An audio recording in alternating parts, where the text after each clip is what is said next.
నమస్తే అండి. ఇప్పుడు నేను గోంగూర పప్పు చేస్తున్నాను. ఫస్ట్ నేను ఇక్కడొచ్చి కుక్కర్ గిన్నె తీసుకొని దాంట్లో కందిపప్పు వేసుకున్నాను. అలాగే శనగపప్పు కూడా వేసాను.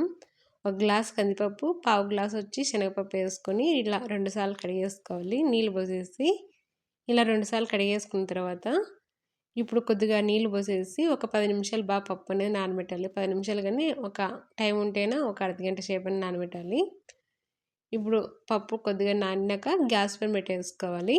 కుక్కర్ గిన్నె ఎత్తుకొని పోయి ఇప్పుడు దాంట్లో వచ్చి నేను 2 టమాటాలు, ఒక ఎర్రగడ్డ, మనం కారం పట్టించి మిరపకాయలు వేసుకోవాలి, పచ్చిమిర్చి వేసేసుకొని ఇప్పుడు గోంగూర వేసుకోవాలి.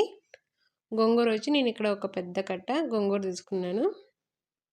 గోంగూర వేసుకున్న తర్వాత కొద్దిగా నీళ్ళు వేసుకొని ఇప్పుడు ఒక హాఫ్ స్పూన్ వచ్చి పసుపు, మన రుచి సరిపోయిన ఉప్పు, ఒక స్పూన్ వచ్చి ఆయిల్ వేసుకోవాలి.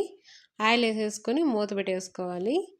మూత పెట్టేసుకొని స్టవ్ ఆన్ చేసుకొని ఒక 3 విజిల్ కానీ 4 విజిల్ కానీ రప్పించుకుంటే సరిపోతుంది. నాకైతే ఇక్కడ 3 విజిల్కి పప్పు అనేది బాగా మెత్తగా ఉడికిపోయింది. 3 విజిల్ వచ్చినాక గ్యాస్ ఆపేసుకోవాలి.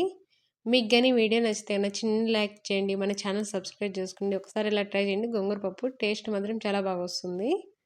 ఇలా ఆవిరిపోయిందో లేదో చూసుకొని పప్పు గుత్తి ఉంటుంది కదా, పప్పు గుత్తితో బాగా రుద్దేసుకోవాలి పప్పు అనేది. ఇప్పుడు గ్యాస్ వెలిగించేసి పెనం పెట్టేసుకొని ఆయిల్ వేసుకొని పోపు దినుసులు వేసుకోవాలి. పోపు దినుసులు వేగుతానే తెల్లగడ్డ ఒక 5-6 దంచి వేసుకొని వేసేసుకోవాలి. ఇప్పుడు 2 ఎండుమిర్చి వేసి తుంచి వేసుకొని ఒకసారి బాగా కలిపెట్టుకోవాలి. కలిపెట్టేసినాక కొద్దిగా కరివేపాకు, కొంచెం ఇంగు వేసేసి ఒకసారి కలుపుకోవాలి. ఇప్పుడు కొద్దిగా కారం పొడి వేసుకొని కలిపేసుకొని ఈ పోపు అనేది ఎత్తుకొని పోయి పప్పులో వేసుకోవాలి.